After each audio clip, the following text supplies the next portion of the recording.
The Boston Celtics have won the 2024 NBA championship. Jason Tatum post-cringe. Angel Reese is wreaking havoc in the WNBA. The Phoenix Suns have a G League team. They announced their name and logo.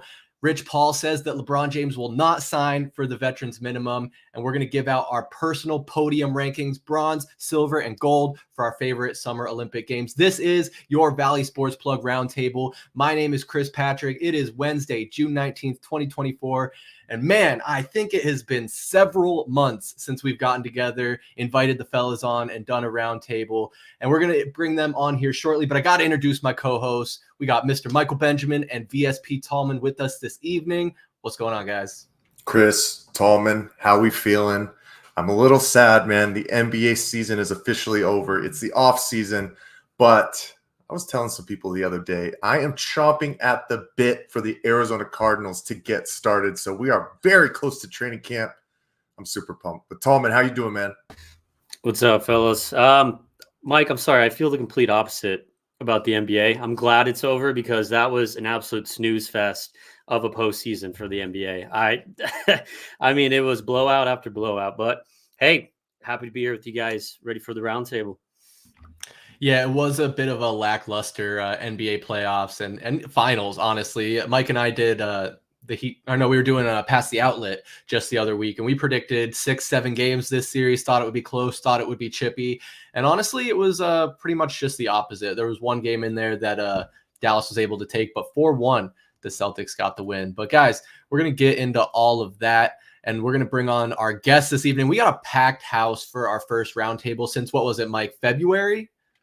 Right around there, man. Whew. Hey, but throw caution to the wind. We have been doing a whole bunch of things here at Valley Sports Plug, and you've seen these faces around, especially in trivia. But let's bring them on in. Chris, who we got first today? Yes, sir. We have a returning guest and Valley Sports Plug contributor. We got Ian, Dead Boy Donut, on the socials. What is up, boys?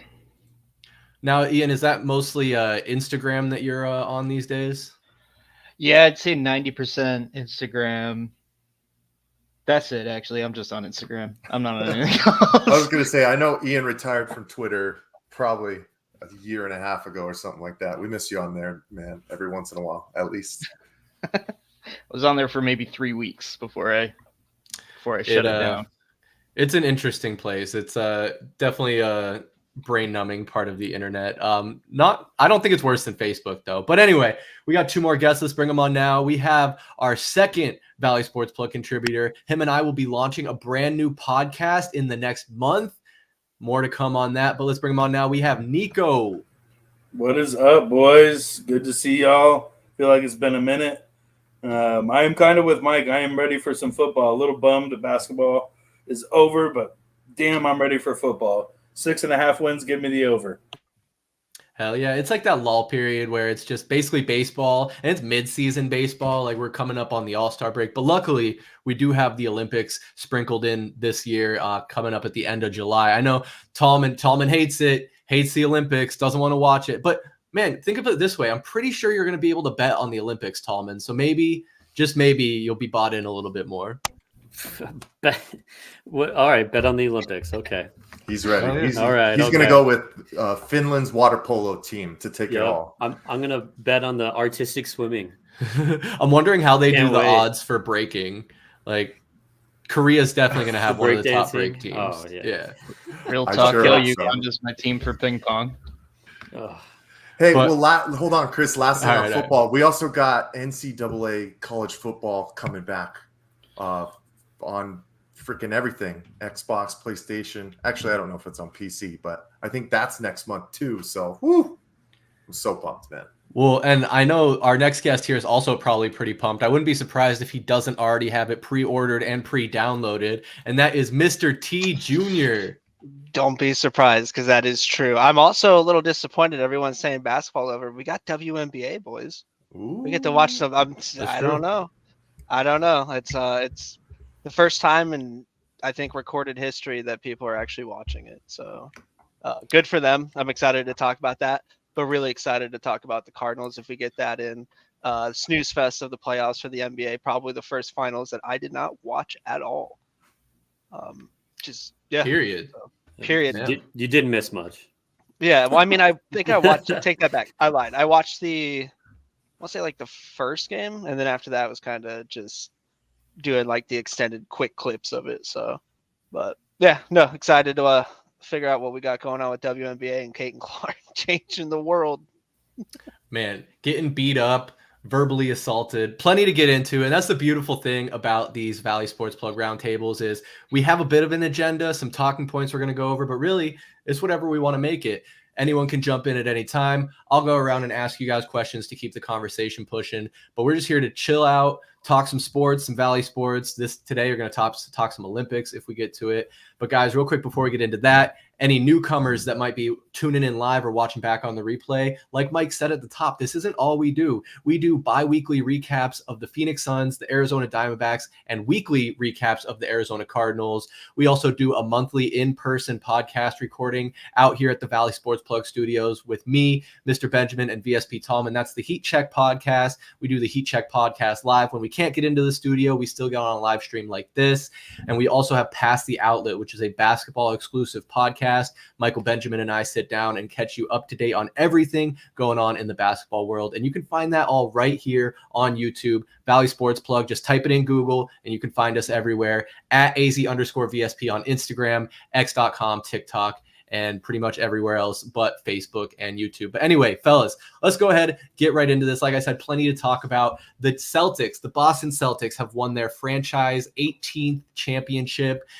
Was Jaylen Brown who got MVP, not Jason Tatum, but Jason Tatum was able to make headlines by being one of the cringiest, corniest players in NBA history. As if there weren't enough reasons to not like him, he just gave us some more. But Mike, I guess I'll pass it over to you first. What are your overall thoughts on the Celtics winning their 18th? Here's the truth, fellas. I know a lot of people hate the Boston Celtics. They hate the Boston fan base. But I hate the Los Angeles fan base a little bit more than I do Boston. So I was okay with them leapfrogging the Los Angeles Lakers and becoming the winningest franchise in NBA history. I mean, but Matt did say it. Snooze fest. Absolute snooze fest of a series. If you look at some of these games, they were close. But even game 2, Boston was ahead plenty in that game, up by, I think, at least 22 at one point. The Mavericks' only win was by 38, which I think was the third highest deficit in NBA history. And then game 5 was just never in doubt, it seemed like. I was playing basketball, I think, on Sunday with a couple of buddies, and they were talking about just getting everybody's feel for how they thought the Mavericks would come out. And I'll be upfront and honest. I said, Boston Celtics are going to win this series in 4.5 games. And that was the truth. The game was pretty much over at halftime. I mean, Peyton Pritchard literally put the dagger into them. And I don't think the Mavericks got any closer than, I think, 12 points within that game. So tough way to end the season. I thought that this was going to be the best matchup that we probably could have got, because I felt like this similar type of thing would have happened if the Timberwolves would have came out of the West. But the Boston Celtics were just the best team, the better team the entire season, and the best team won at the end of the day. Yeah, Mike, I mean, like I said, we both called this and was our prediction the Celtics would win. Thought it'd go 6 or 7, but honestly, this outcome doesn't surprise me either.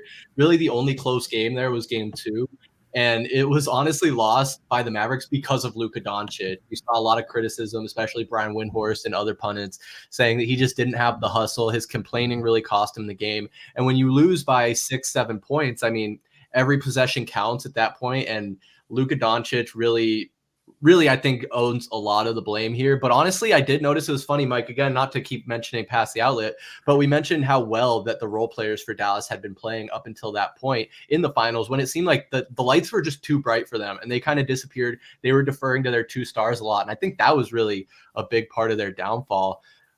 Matt, you said you didn't really watch much of the finals, but are you surprised by this outcome at all? Not really, just because I know the big story going into the season was like, if Boston doesn't win it this year, do we blow it up? Like, do we separate, does Tatum and whatever Brown, do we trade him? Do we do whatever? But I think the really cool thing that I saw was Al Horford, I think that's who it was. Al Horford got his ring after 18, 19 years or something like that. So it was cool to see some sort of like storyline with that. But no, I'm not surprised. I don't want to see Luka do bad just because I wish we had I wish we had him, but no, I think it could have been one of those things where if Minnesota came out, which I knew was the one big story in the playoffs, was like, oh my God, Minnesota this, and are they going to be the one like the Cinderella story? Like, is this the year? So I think it would have been the same outcome. I think, like Mike said, at the end of the day, the best team that should have won did win. Yeah, I think the interesting thing is like, aren't we tired of this? Aren't we tired of seeing Boston Celtics as NBA champions? Like, what do other GMs and franchises have to do to get themselves in this talking conversation? So we're not sitting here going, it's the Lakers and it's the Celtics and it's the Heat and it's the same like 6 teams on a rotating treadmill of who gets into the finals, when and where. I mean, I hate the Lakers, so I'm kind of with Mike on this. You take what you can, and that's Boston kind of sticking one in the chin of LA with getting their 18th. But man, I hate Jason Tatum. I do not like Jason Tatum whatsoever. He's got real. I don't know. We're early in, but he's got like bitch energy, and it doesn't sit well with me. This whole like, dude, you're not the 7-year-old in the driveway anymore, pretending like you hit the game-winning shot. You guys just won the NBA championship. Don't go jack someone else's deal. Come up with your own. You're a smart, intelligent human. You went to Duke, for Pete's sake. I mean, come on, help me help you. Like, I don't want to sit here and make fun of you because you're a clown show and a train wreck, but like, now I have to. Well, and I think that's the thing, right? Is like, now we're not talking about the game and the basketball. We're talking about like what he did and his actions after the court. And that really, I ended up taking away from it because he was unoriginal. And instead of just, I don't know, it just seemed like he wasn't that emotional about winning. And he was just kind of doing these pre-rehearsed celebrations. I didn't like it. Mike, I think you got a video for us. While you're pulling that up though, Ian, what did you think of Jason Tatum's cringe demonstration? Yeah, we knew it from the Kobe shit that he did a couple of years ago. Like we knew who he was, and my 2 cents on the matter of the Celtics winning is I want to try to overlook the whole wow I'm from New York, I hate Boston thing, and just focus on the fact that Jaylen Brown winning the NBA Finals. Like I like that a lot because I feel like. Maybe this isn't the case for like Celtics fans, but I think a lot of like people on the outside looking in on the Celtics team, I think a common way to interpret that team is Jason Tatum is the hero, Jaylen Brown is the sidekick, and I don't think it should be seen that way. I think it should be 2 stars, and I think that Jaylen Brown always gets the shit end of the stick. He's constantly in trade talks. So just to see him get his flowers, that's the silver lining for me in this dog shit year of a season of basketball I had to watch. Yeah. Go ahead, Niko. Go ahead. No, I'll just double down on that. It's always nice when you have a kind of a roster like Boston has, where you have your Al Horfords and you have your Jaylen Browns and those guys that are even down to like Peyton Pritchard. He hasn't been in the league for long, but Peyton Pritchard's been a solid backup point guard in Boston since he's been in the league.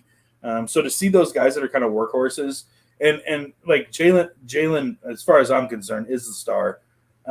Jason Tatum is the sidekick if I had to play that role. But yeah, no, I do agree with Ian on that. I think it's very nice to see the rest of the league give Jaylen Brown his due when he's deserved it for years. Yeah, no, I think that's definitely fair. I would say, though, to give respect to Jason Tatum, and maybe pound for pound, in my eyes, Jaylen Brown is better, but the versatility of Jason Tatum and his size alone, I think can kind of give him an edge where he can really play 1 through 5. Like, he's in that Kevin Durant mold where he can kind of do it all. Whereas I feel like Jaylen Brown is more kind of pigeonholed as a shooting guard, small forward type of guy. Nothing wrong with that. Obviously got him finals MVP, had a great performance, especially bouncing back after his horrific Game 7 in the Eastern Conference Finals last year. I think that was pretty huge, but Mike, do you have that video ready? Oh yeah, I do. But the last comment I did want to say, even though you look at the numbers, right? Tatum had more points, 22.2 compared to 20.8, more rebounds, 7.8 to 5, more assists, 7.2 to 5.4. So Tatum edges within the stats if you look at it, but Brown was just so much more of a cohesive anchor on the defensive end for the Boston Celtics. And then also the truth of the matter is, guys, like it honestly could have gone to a multiple number of different guys when it comes down to the MVP. I mean, Drew Holiday, just with what he was able to do against Kyrie Irving, locking himself up, he basically was seeing ghosts in TD Garden. And then Derek White, man, like, oh my goodness. Tell me that that's not a piece that any team in the NBA would want in their starting unit, because when they needed big shots, he was there, and he literally took injury, busting his face up for the betterment of the team, man. But yeah, I mean, when it comes down to Jason Tatum, Chris, you gotta share who all these people were that he was imitating. This video might do it, but man, it is special to say the least. We did it. This one right here is definitely KG. Anything's possible. Anything's possible. What they gonna say now? What they gonna say? Steph Curry. What are they gonna say now? What are they gonna say now? Also Angel Reese. What happens if you didn't win? Kanye West. I guess we'll never know. Everybody wants to know what I would do if I didn't win. I guess we'll never know. And then, of course, the Kobe picture recreation. I mean, I can forgive. I can let the first one slide. I mean, he didn't word for word say exactly what KG said. I can let that one slide. Second one, what are they going to say now? Steph Curry, I think, was the first. Caitlin Clark, or I'm sorry, Angel Reese also said that when she won the national championship. That one might be able to let it go. Maybe. I don't know who they is. But then the Kanye West one doesn't make any sense to me, because nobody was asking what the Celtics or Jason Tatum was going to do if they didn't win. Like nobody asked that question. In Kanye's context, it made sense because he was coming off the heels of snatching the microphone out of Taylor Swift's hands and on his decline to craziness, downward spiral to craziness. And then the Kobe one, we just, like Ian said, we all knew that was coming. I mean, Tallman, I got to loop you in here and let you drop your 2 cents, because big basketball guy, VSP Tallman, big basketball guy. Oh, dude, you have no idea. And then when we get to WNBA, dude, you guys... We'll just give you better for the whole time. You guys better watch out. I'm going to knock your socks off, okay? So make sure they're on tight. The whole Tatum thing.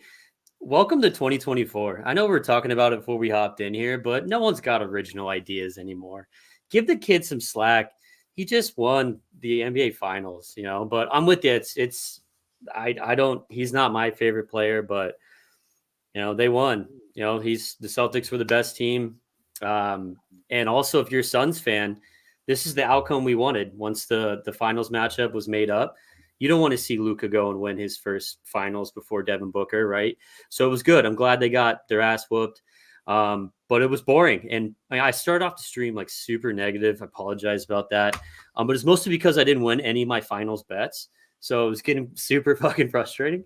But no, you got hats off to the Celtics. I mean, coming into the season, they were plus 300 to win the finals. They were the favorite even before the season started. They had the best record in the regular season, and then they went on such a dominant run. And sometimes dominance can be boring. Perfect example is Tom Brady over all those years when all they did was win, no matter what I do. So, they're running the playoffs. They went 16-3. To win 16 out of 19 games and then go on to win the finals, that's incredible. So, hell of a team, though. I think the true MVP for them, though, is the GM. Some of those trades they made, Drew Holiday, Mike mentioned, that guy was an absolute game changer in this series. Derek White, huge compliment. And then even Porzingis, even though, of course, the guy didn't play most of the final series, but he still made an impact on that team throughout the postseason. So hats on to them. I still think it was super boring. Chris, I don't think that you can say Tallman's not a basketball guy anymore, because every time he talks basketball, he brings up pretty damn good points, like he's paying attention. So He went pretty deep on that bench. He named a lot of people just now. I'll give you some credit. Yeah, I think I am paying attention. I love that you bring up Porzingis too. This will be my last point in regards to the finals because, like you guys said, snooze fest, stinker, time to move on to the offseason. But I never really felt like the Boston Celtics were going to waver once Kristaps Porzingis went down and they knew that he wasn't going to be really a part of the rotation at all. Yes, he played in Game 5. I think that they said that he had the ability to play in Game 4 as well, but obviously that game was so far out of reach, they weren't going to bring him in. And in Porzingis' minutes that he had in Game 5, he was an absolute liability. He couldn't switch on any kind of screens. He was really slow to step out. Like, he was injured. So I don't even know why they played him. He probably put them back, but it was basically like everybody stepped their game up. The secondary guys who stepped in took the Celtics over the edge, and the Mavericks secondary players alongside Kyrie Irving, like, just weren't ready for the moment whatsoever. So I'm kind of happy some of those guys did get rings because they've been through the ringer in the NBA for a couple of years now. But yeah, let's see how these other teams rebuild this offseason and go from there. So I do see Ian smirking a little bit. I want to see what he's thinking. But I just have to say, like, the Porzingis narrative kind of gets me a little bit because I saw some graphic where it was talking about his journey, being drafted by the Knicks, getting booed, moving on to Dallas, I think it was after that, didn't work out. Wizards didn't work out. He's kind of been bouncing around, injuries throughout, injuries, and lived all the way up to that through this playoff run. And even the regular season, he was injured. And they're acting like, I think there's some people acting like the Celtics won because of Porzingis, and I think they won in spite of him. Yeah. He contributed Game 1, but that was it. I mean, he was hurt in Game 2. And yeah, he barely played in this run. But yeah, I feel like they shouldn't have even played him. But it was a whole team effort from the Boston Celtics. Everybody fit their role perfectly. Yeah, I mean, I think you hear that a lot, and like that's always the question is like, oh, the team at this point, they have the chemistry. Do you bring a guy that's been injured back and potentially throw off that? But it didn't seem to be a problem, and obviously he didn't have much of an impact anyway, but it wasn't like detrimental. Ian, what's on your mind? I don't have anything that hot, to be honest. I just can't help but think of that Tingis Pingis meme every time that I see his name or hear his name. So what is that? Wait, what is that? Oh, dude. When he was drafted by the Knicks, Knicks fans were pissed. I don't know who they wanted exactly, but yeah, there's a clip of a Knicks fan recording his TV during the draft, and it said, it's got, the Knicks draft Kristaps Porzingis up on the screen. He's going, "Who the fuck is this? Who the fuck is Tingis Pingis?" I don't know. It's so good. So that's why I'm smirking. It's not a hot take, or I'm not pissed or anything. It's just I can't. Gotcha. Bro, I saw someone with a Celtics jersey that said Tingis Pingis on the back of it, and I cried laughing. Oh, wait, hold on. I got it. Hold on. Okay, I was going to pull it up, but if you got it. Here we go. Yeah, hell yeah. What did they do? Who the fuck is this? What the fuck is Tingis Pingis? I never heard of fucking Latvia. You drafted this fucking kid. You stupid motherfuckers, you. What the? It sounds like Michael Rappaport or some shit. The best part of that video is Latvia. I was gonna say, know what the fuck Latvia is. Oh God, that's good. That is good. But yeah, I don't know. Lackluster finals. I'm glad that it's over. I'm glad that Devin Booker still has more finals wins than Luka Doncic does. For what it's worth, we'll take the small L's where we can. But guys, let's keep it pushing into this next topic that I know VSP Tallman could not wait for, and that is the WNBA being more popular than ever, honestly. There's a lot of intrigue. Attendance is at all-time highs. Viewership is at all-time highs. Hate is at all-time highs. And I'm here for it. Mike and I, we did talk about this a little bit. Caitlin Clark is just getting beat up, guys. Like every single game, every single week now, it seems like there's a new clip of someone coming over and whooping Caitlin Clark's ass. And we see stuff like this. where she's flopping, she flop, bitching. They're bitching. And Angel Reese had the comment where she said it seems like some players get a special whistle, clearly talking about Caitlin Clark after Angel Reese slammed on her head. I don't know. Guys, I know this was a topic that you guys were throwing around in the group chat wanting to talk about. So Mr. T Jr., I'll pass it to you first. What are your thoughts on the whole WNBA situation? It's interesting to see this many people talk about it. I don't think I've ever known, other than like Diana Taurasi and Brittany Griner, I've never known this many players on like WNBA teams. I didn't even know their fucking team names, dude. And then now it's like this giant, crazy, like almost political, like I don't know, but they're definitely, I mean, it's kind of their golden girl. That's what we all knew it was coming too. We saw it on college and shit. Like they treated it like this huge crazy thing, but why aren't her teammates like doing shit? Like if I was one of her teammates, I'd be like, hey, like don't fucking like don't touch her. Like that's literally our future. Like that's how I'm gonna get a paycheck if I can make it work with her, because she's not going anywhere. So I think it's cool to see this many people into it. Like I think one of the games, it was one of the most viewed WNBA games, like 5 times most viewed since 2001 or some like crazy shit. So I might have to start watching. I might have to actually sit and start watching and not do like Facebook like clips and stuff. So yeah, it's exciting. It's cool to see. It might lull time in between now and football starting.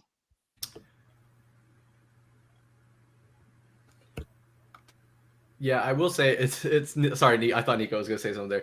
The WNBA game is not nearly as flashy, but you'll see a lot of great fundamental basketball. The 3-point game has come into the fold tremendously. Obviously, the Steph Curry effect of the last 10 years has trickled over into the WNBA, and that's where kind of like we do with Steph, where like whenever Caitlin Clark has a bad day, it's like, oh look, she's not that good. She only had 6 points and 3 assists, and then she'll have a game where she has like 33 points, and you don't hear anything about it. I don't know. Yeah, I think that a lot of players are just not respecting the fact that, for better or worse, whatever they think the reason is, Caitlin Clark is bringing a lot of eyes to the game right now and a lot of fans to the game, honestly. I mean, Iowa, as far as I know, doesn't have any professional sports, so college sports are huge there. She got way popular in high school or in college, probably high school and college, and now you see that popularity translating into her time with the WNBA. Anyone who was a fan with her and wants to keep watching her are probably an Indiana Fever fan now. And that's great. And you see that in their attendance numbers. They're having, I think, like 10, 11K plus every single night, while last season, all the attendance was like 4, 5, 6,000. So the proof is in the pudding. Look, I'll just say this, guys. These eyes are here for people more than Caitlin Clark. Like, no, I'm sorry, guys. Like, the reason that the eyes are on the sport, as much as it pisses Angel Reese off, we're not here to watch her shoot a 2-inch vertical layup that looks like an underscoop. I'm not here for that. I'm not here for her to sloppily turn around in the lane and underhand shoot a ball into the basket. I'm here to watch Caitlin Clark pull up from logo distances, wet threes, and then tell you about it. Now, I get it. It's basketball. Basketball's always been a little rough. This play that we're showing right now, Angel Reese knew at some point she wasn't getting to that ball, and yet she still made the swipe with her arm. And she fucks it up because her teammate gets the clean block with exactly. no help. Yeah, so some people get special whistles. Yeah, bitch, when you're good, you get special whistles. Ask Mike about it. Ask Karl Malone about it. Ask some of the best in the league about getting special whistles. Shut the fuck up and play the game. Don't be sour that this little white girl from Iowa is better than y'all. I'm so sick of this. I'm so sick of it. She is the reason people are tuning in. Her and Cameron Brink is the only other one you can argue, because Cameron Brink was putting up legitimate numbers. Rest in peace. Rest in peace. Yeah, unfortunately, she just tore her ACL, so she's probably going to be done. I don't know. She might miss the majority of next season if she comes back too. To talk to Niko's point, though, in regard to we're all just tuning in for Caitlin Clark. That's primarily what has garnered most of the interest, obviously, over the past year and a half, going back to the time frame when Iowa went up against LSU in the national championship. Angel Reese had her part within it as well, but Caitlin Clark is a generational difference type of player. We know this. Niko, I'm not going to say anything about her little 2-foot jump shots. Yes, that's true. But the one thing I also will say, though, specifically for me and what I've been watching, it has garnered interest that I haven't had over the past few seasons in the WNBA. Fellas, I watched the second half last night of the Mercury versus Liberty game. I couldn't tell you the last time I sat down and watched a Mercury game at all, let alone a WNBA game.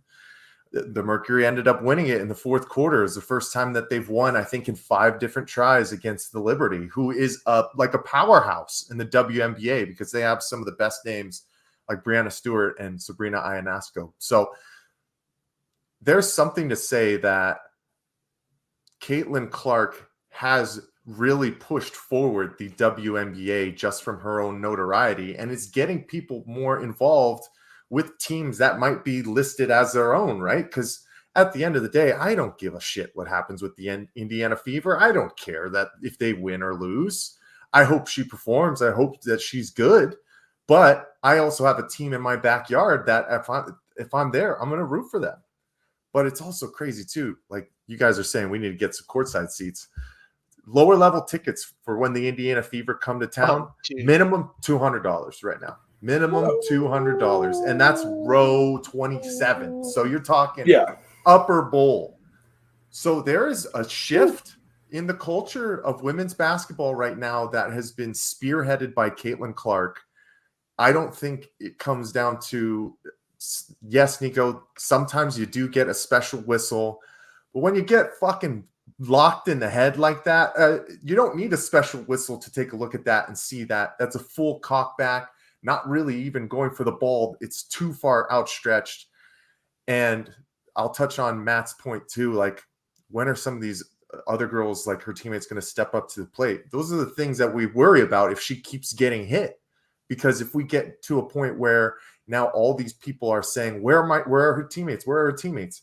Then we're going to have a freaking Detroit Pistons brawl on our hands because these girls are going to go ape shit and go wild at each other. And that's the last thing we want. So I don't know what the solution is here, man. It could come on. You telling me that it couldn't? From all the background noise. It's the last thing we want. I'm like, it might be a top okay. 3, dude. Like, right. I forgot who we have on today's stream with us. So I feel you, but it's a possibility that could lead down this road if there's enough chirping and she keeps getting hit, and then finally somebody's going to try and put it in their own hands, and they're going to cold cock a motherfucker, and then it's going to be wild. Well, and to kind of piggyback on your point there, Mike, like, dude, Aaliyah Boston was just in this situation with Indiana last year. Like, top, I think, 2 or 3 pick. She was getting absolutely worked by the league, not in a way that we're seeing with Caitlin Clark, but like it was rough for her and nobody stood up. So like Aaliyah Boston, of all people, knows what this shit is like. Why is she not stepping up, stepping in somebody's face? Because that was always the thing. You always needed your Amari Stoudemire's to take the step off the bench to get suspended because you knew that at least Amari was going to try to go do something about it. Like, I need somebody to step in. The other thing that I will kind of piggyback off of, nobody else is selling these WNBA games into NBA arenas besides Caitlin Clark. They are moving WNBA games into NBA arenas because Caitlin Clark and the Indiana Fever are coming to town. She's the only one doing it. Sorry, Angel. It's not you. She's the only one. I think this is one where we definitely need to start applying for press passes, whatever the process is for that. Even because I know, like, I think if you're like up in the press box, you can't like react to anything. And I feel like this would be the perfect opportunity. Like, bad Valley Sports fan here, but I really don't care if the Mercury win. Like, it's like when they won their championships, it's like, oh, that's cool. Mercury won a championship. Chris, they're the only ones who are going to have a chance over the next couple of years, man. I was going to say, for them. It's our only major championships, brother. No, listen. The soccer team, that I'm forgetting the name of. Oh, yikes. I said major championships, not the Wanderers League. The Arizona Rattlers have won multiple championships in that same building, mind you. I don't know. Tallman, would you pay $200 for lower bowl tickets to see Caitlin Clark? No, but I don't know where you guys are getting 200 from. They're more than that in the lower bowl. It's gross. It's like, How much are they? it's like Suns tickets prices. Oh. I just, because they're coming here June 30th.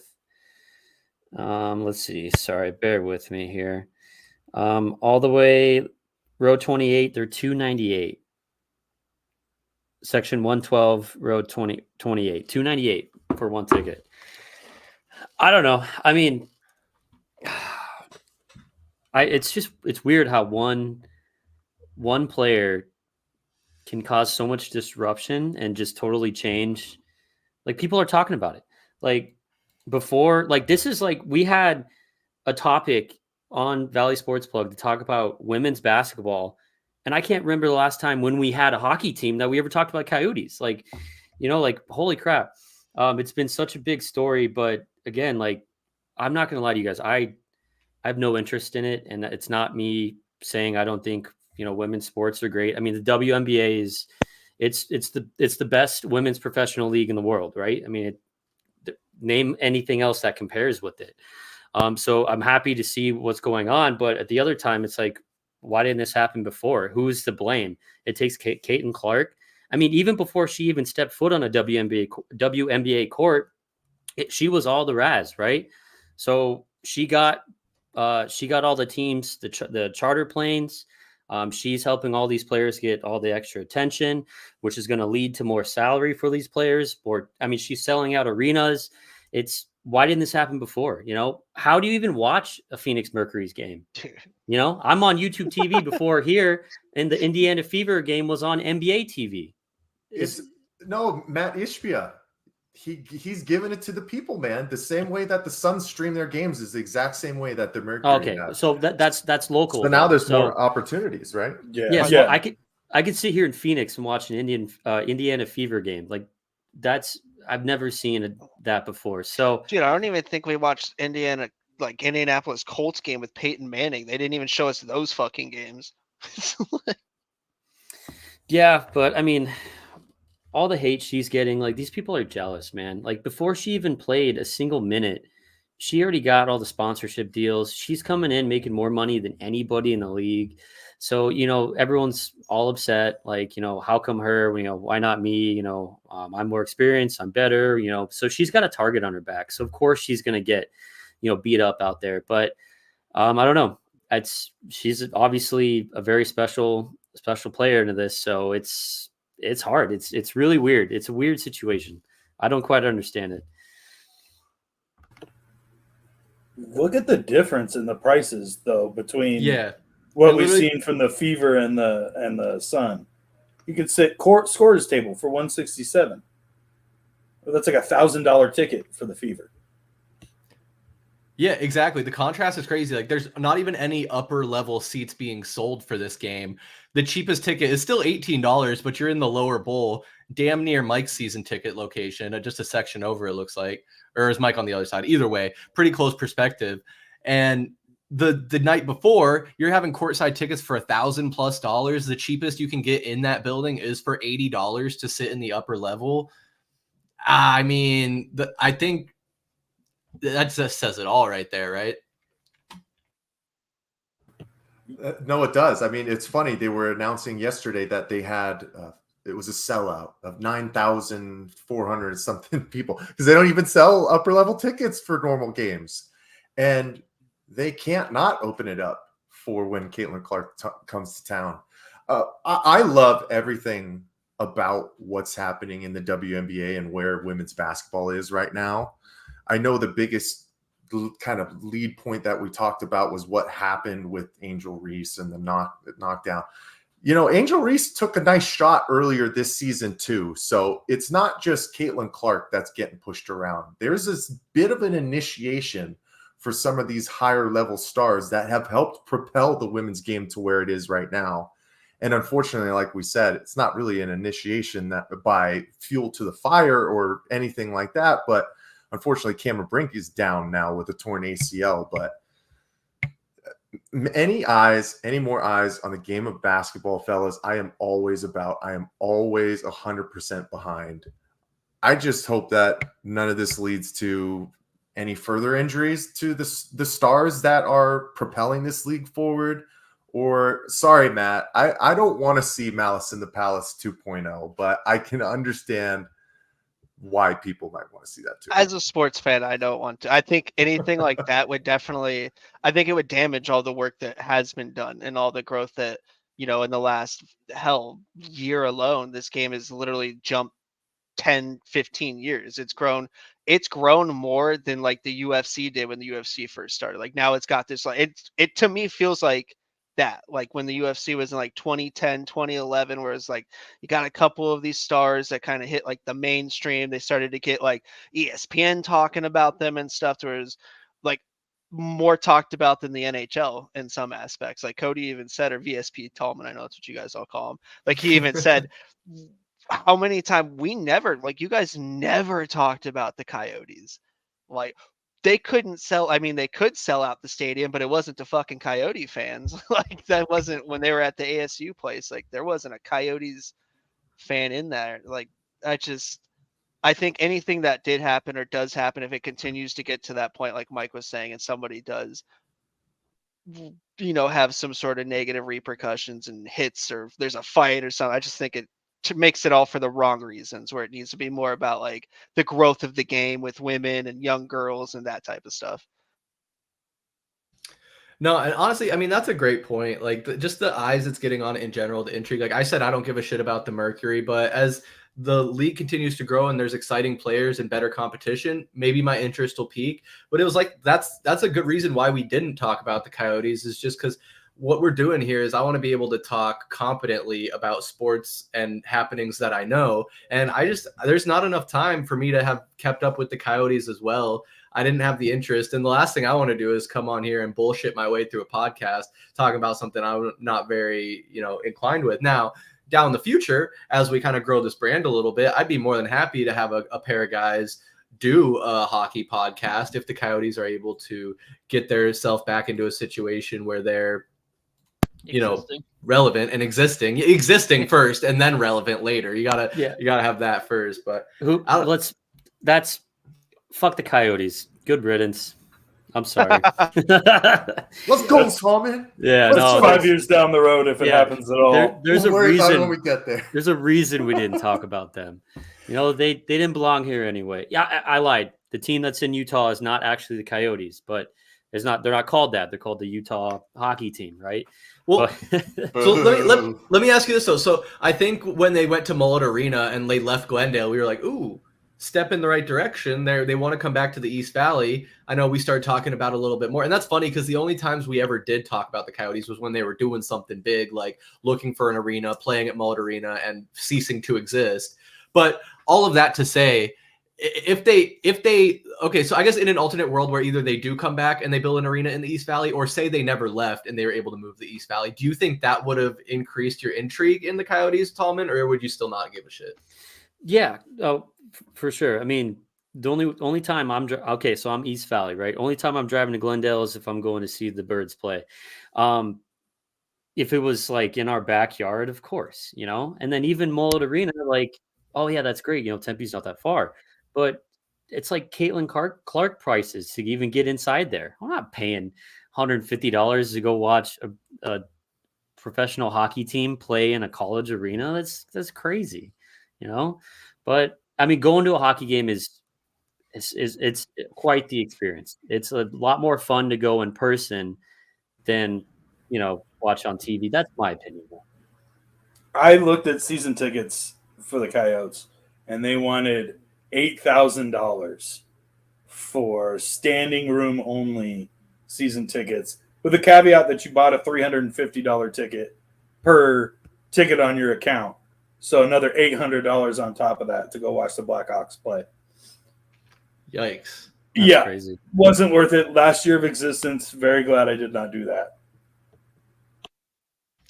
So yeah, I don't know how we got from WNBA to hockey, but fuck that. Like at the end of the day, yes, WNBA interest going up, and you think that I get, like Mike, you're saying the rookie initiation, they're all kind of going through it. I think there is a lot of resentment, not only for Caitlin Clark, but also Angel Reese, for the amount of attention being put on them carrying over from their college days, where I think a lot of these WNBA players are like, hey, we've been here, we've been doing it good for a long time, and you're just now noticing. I get that, but at the same time, that's also your ticket to a higher paycheck is through these two girls that are putting on a show and getting eyes on the sport. The more TV deals that you can get, the better paying TV deals you can get, the better attendance you can get, the more money's coming in, the more exposure, the more opportunity you have for sponsorships. I mean, the list goes on, but instead you want to bitch and moan and talk shit. It's just, I don't know. I think there's a lot to read into that. There's a lot of angles that people are taking, but I've had enough, so I'm ready to move on. What about you guys? Well, wait. We can't have our first Caitlin Clark discussion without talking about how Pat McAfee called her a white bitch. Did you guys see that? Tallman, we've been talking about Caitlin Clark, my guy. This is I haven't been involved. I haven't been involved. Well, we've already talked about. Actually, I don't because I was gonna come out hot and call her a white bitch right from the beginning, but then I just felt like that just wasn't on brand for me though. To be fair, I did kind of call her a white bitch in the middle of my rant. Yeah. Okay. All right. Hell yeah. All right. My stomach dropped immediately because I was like, "Oh, I McAfee'd everywhere." Oh no. Oh man, you're gonna have to go on an apology tour here soon, Niko. Wouldn't be my first apology tour, Tallman. All right, sorry. We can move on. If we're being honest, though, like, I don't know if anyone watched the full clip. I know nobody loves to watch things in its full context anymore. But if I'm not mistaken, it was in an endearing way where he was basically saying, like, yes, she's one of the best. That white bitch is really good. Like, yeah, he basically was like, then this white bitch comes on the scene. It's like how we would talk to each other. But Pat did it on ESPN in the first hour that they're live on ESPN in front of national television. I love Pat. He does this shit all the time and never gets called on it. But, like, he did it on national TV this time, which is how you get called on it. Yeah, where it's like, oh, that's the line. Oh, that's the line. Okay. Cool. But, okay, Tallman, you got that out of your system? You're good to go? Yeah, we're all good over here. All right, thanks. Thanks, Pat. Appreciate you. You're welcome, buddy. The Phoenix Suns did a competition to name and design a logo for their new G League team that Matt Ishbia was passionate about getting started. We on the Heat Check podcast brainstormed some names and submitted our recommendation. I think we landed on the Scottsdale Saguaros.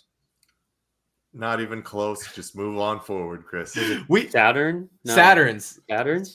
something like that. I don't remember. We had some great ideas. We had some real clever ideas, and the Suns, they probably had thousands, hundreds of thousands, millions, if not billions of suggestions for their name, and they picked the best one out of the bunch, guys. Honestly, they came and they put out their G League team is going to be the Valley Suns.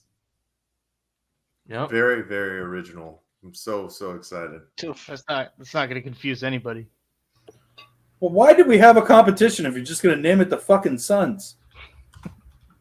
Yeah, somebody as a joke was like, it'd be a fucking good like submission. It's like, just put the Valley Suns, dude. Like, what's the logo look like? I love that. Like, I came out pissed. Like, this is the logo. Also, the logo looks more like a volleyball than a basketball. I guess they're trying to do like the S there. It was funny because, like, I just wanted to be pissed off and angry and annoyed that they didn't pick something more clever. But of course I had to talk to my brother about it, and he brought in a more logical perspective. And his theory is that the Suns might have wanted to go another route, but kind of like we saw with the Washington Commanders, formerly the Washington Redskins, some guy went in there and bought up all the domains and trademarked all the possible names for this Washington football team. So his theory was that maybe that's what happened with the Valley Suns here, where maybe someone did buy up Scottsdale Saturns or Valley Villains or whatever other great submissions that might have been had. I don't know. Either way, I'm annoyed. I'm pissed off. Dude. The one thing about this, though, too, I will say is it was the contest, right? If you won and you picked the name that they eventually picked, you get, I think it was the same thing that happened in 1967. You got $2,000 and season tickets for the first year, right? But the general manager came out and said there were a couple of hundred of submissions for Valley Suns. Are you telling me that they paid $2,000 and gave season tickets to all those people? Absolutely not, man. Nope. I wouldn't be surprised if this was probably always kind of in the plans because of the synonymous name that they said the Suns are, and they wanted to keep it within a brand. Obviously, the color schemes and all that kind of stuff makes sense too. So, but hey, if you won the $2,000, let us know, man. I want to see how many people actually did get it. Man, my opa, my grandpa, used to call the Suns a Mickey Mouse organization. And if this isn't the most fucking Mickey Mouse shit I've ever seen in my entire life, Cody Cunningham, I'm calling for you, man. What is this horse shit? Get somebody up in there, do some damage. This is some horse hockey. It looks like a stamp, man. It looks like what they stamp your hand to make sure that you're 21 to get your drink. Like, get the fuck out of here. This is horse hockey. Yeah, I honestly, it's just incredibly unoriginal. I mean, what we had the Northern Arizona Suns, so they just moved them to the Valley. That's all they did. You didn't have to do a naming competition if this is what you were going to ultimately land on. If you didn't have any intention of being clever with it, what the fuck? And Mike, to your point, what do you do with the contest? And like, thank you all you unoriginal fans out there for suggesting Valley Suns, you stupid motherfucker, cash grabbing ass motherfuckers. Like, do you just pick the first person who submitted and it's like, oh, he got it in first, so, and this guy's like, yeah, I picked Valley Suns because I just thought like it'd be a really cool name. Like, I can't. I'm sorry, I can't. Ian, you're the New York perspective. What do you think of Valley Suns? It's G League basketball. But it's everything.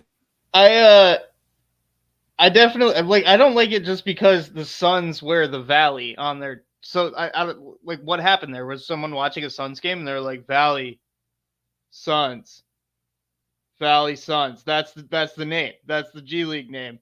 I don't get it. Like Tempe Suns would have made more sense, and that's where they play. Just like anything else, honestly, it could have been Tempe Dildos, and it would have been better. Honestly, it's not good. It's not a good name. I like that name. I didn't even know we didn't have a G League team. Like NBA teams don't have G League teams. We were the only we sold one, it, right? Oh, we were the only ones. That's not shocking as a fucking Arizona sports fan. Yeah, we were the only. Yeah, it was one. like Phoenix and Portland were the last two holding out. You had Northern Arizona Suns for a little bit, right? Yeah, We they played did. in Prescott Valley. Yeah. Yeah. Wait, are we so mad about the name because we want to make sure Bronny James's next team has a really cool name? Yeah, Yeah. because then you could get We're his trying jersey. to entice them. Yeah. Do you There want you a go. I Bronny like it. James Valley Suns jersey, or do you want a Bronny James? If it was the Valley Vipers, maybe, but not Valley Suns, Ian. The reality of original. this situation is that we'll never change the name from Phoenix Suns. So this is our one shot at a fucking basketball rebrand. And we said Valley Suns. And so the rest of us are like, we could have been anything. Anything, man. Anything. Well, and that's my thing. Like, take a play out of the baseball playbook. Those minor league teams have some of the most clever names, the coolest logos. Like, every day I'm learning about some new gimmick that they're doing. Like, Ian, I think I sent it to you. There was a team in New York that was like the something diners, like the The Buffalo Jersey Diners. Yeah. Jersey Yes, Diners. There you go. Diners. Yeah. And it was like a San- coffee cup and a plate, and like, Yeah. San Antonio has the flying chanclas right now. That's my favorite. That's Yeah. amazing. Wisconsin does the milk udders, and their sleeves are cow printed. Yeah, pretty sweet. It's the one that's like Dairy Daddies. That one's kind of creepy. Dairy Daddies is a little odd. Yeah. There's a lot more minor league baseball teams, though. So you That's got to give true. them a little break. There's 206 teams across 14 different leagues. That's Rocket City. you got to get a little Is that original. lunatics? they're normally the trash pandas. But Trash I think pandas, lunatics there. Yeah. I want to see the Dairy Daddies, dude. Dude, the Yeah. Dairy Daddies creeps me out, man. I do not like it at all. Well, We can Sounds show like you when we get off the stream. That sounds like a private group on WhatsApp. Yeah, I will say for baseball, Tallman's right. There's just so many different teams. Yeah. You start to get, trademarks and whatnot. So you really got to get creative. And it seems like they've given these civil liberties to some of these single A and double A teams because they're, at the end of the day, honestly, fellas, they're pretty insignificant, right? So let's have some fun with it. When you're talking about a exact affiliate team that's going to have fillers for the Phoenix Suns. Every year, there's probably going to be one or two of these guys who will go down and come up, right? When people get injured, they wanted to stick with the brand. I get it. I just think it's kind of lazy. I think we have all kind of talked about that too. Now, my last point is, if you're going to be the Suns and you switched it just to Valley Suns, that's fine. But let's hope, I think we were talking about this when we were doing the name the team on one of our Heat Check podcasts. I'm hoping for the mascot to be an orangutan, right? So at least it's still within the ape family. If you're going to be Valley Suns, we just change it a little bit. Get a big old orange ape out there, orange orangutan, and then I might turn my cause a little bit in favor of the Valley Suns. Mike, the way this franchise is going and the way this whole contest is going, I guarantee you this is going to be the new mascot. They're just going to bring out this guy. That's going to be their mascot. The most unoriginal thing you can imagine is what they're going to do. Because I think your argument is good, but it goes both ways. You can stick with the brand if you want, but like Tallman said, it's just a G League team. Why not have some fucking fun with it? If nobody's really going to follow it or keep up with it or for all intents and purposes care, might as well have a fun brand that at least has cool merch and people want to buy a hat. Like, what is going to be like that logo that we showed for the Valley Suns is so uninspired. It's like millennial minimalistic bullshit. It's boring. I'm not going to buy a hat. I'm not going to buy a shirt. I'm not interested. I don't know. Maybe that's just me. But are you going to go to a game? Well, I don't know, Mike. Do we have any indication on what the roster is going to look like? They have the expansion draft here, right? Yes, sir. And I'm kind of surprised that it happened so fast. And I'm kind of surprised that some of these names that we've seen on here, it's kind of Okafor. Yeah, it's kind of like last-ditch efforts for some guys who have been in the league before, right? You look at Theo Maledon, Manuel Mudiay, Denzel Valentine, one of the worst jump shots I've ever seen, probably comparable to Sean Marion. And then the big one, Jahlil Okafor, man, top 5 pick at one point, just never made a name for himself out of Duke. I think a little bit undersized for how big he played, but was he first overall when he was drafted or no? Jahlil, no, but I want to say he was top 3 if I'm not mistaken, and I believe he was drafted by the Sixers. 76ers if I'm not mistaken. Yeah. Well, and I'd say keep in mind on top of these players that we got in the expansion draft, if they even signed to play for the G League team, because just because we drafted them doesn't mean they have to come play for us necessarily. We'll also see Saban Lee and Ish Wainwright there on that G League team on a 2-way contract potentially. So more things to think about. But yeah, Jahlil Okafor was the one that stood out to me the most because he was a former 3rd overall pick back in the day coming out of Duke, really highly touted prospect, but just didn't work out. I mean, Ian, you saw the stylings of Jahlil Okafor out in Brooklyn for a while, didn't you? Allegedly. I mean, we were paying him. I don't know if I saw him play. Yeah, I just like that it's giving opportunities for these guys to make a case and see if they might be somebody that, will have a chance to suit up for the big club. Now, at the end of the day, these guys aren't going to be difference makers. The Suns are going to turn their tides by what they do within their decisions that they make in the draft and free agency, obviously. But all name aside, all logos aside, it's good to finally not be the only one when it comes to an NBA franchise. Matt Ishbia continues to check the boxes and right the wrongs from the previous regime.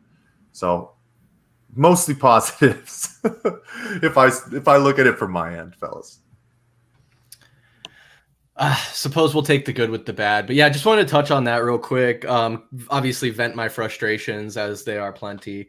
But Tallman, you're right.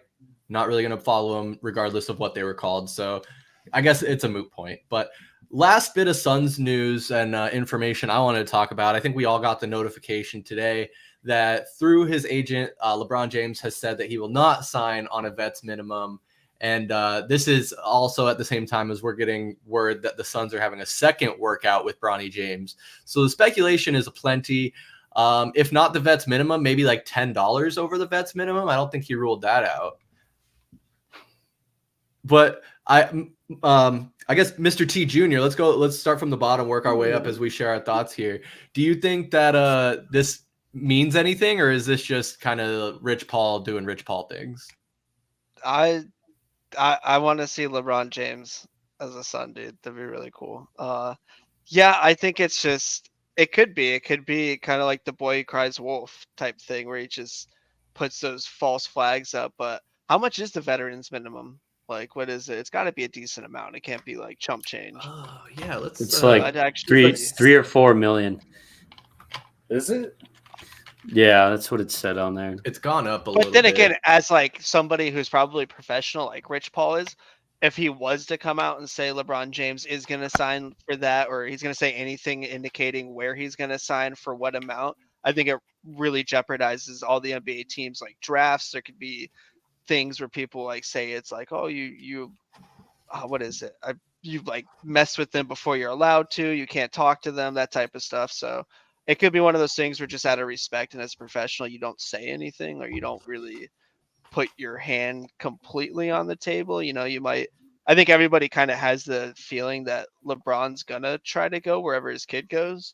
But then again, it puts a lot of pressure on Bronny because from what I read, he's not really, aside from his name, it wouldn't be us talking like this. So I think it just might be them being professionals and kind of not trying to fuck with what the Suns might be doing or what LeBron ultimately might be trying to do with what could be the last 3 to maybe 4 years of his career.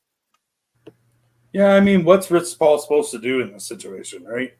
Like, because he's supposed to sit there and say, yeah, LeBron is citing the vet minimum. Like, he's not going to do that. That's not how LeBron's camp has run anything through his entire career. Even like his re-signings in LA have been last second, you know, like you're not going to hear Rich Paul come out and say that.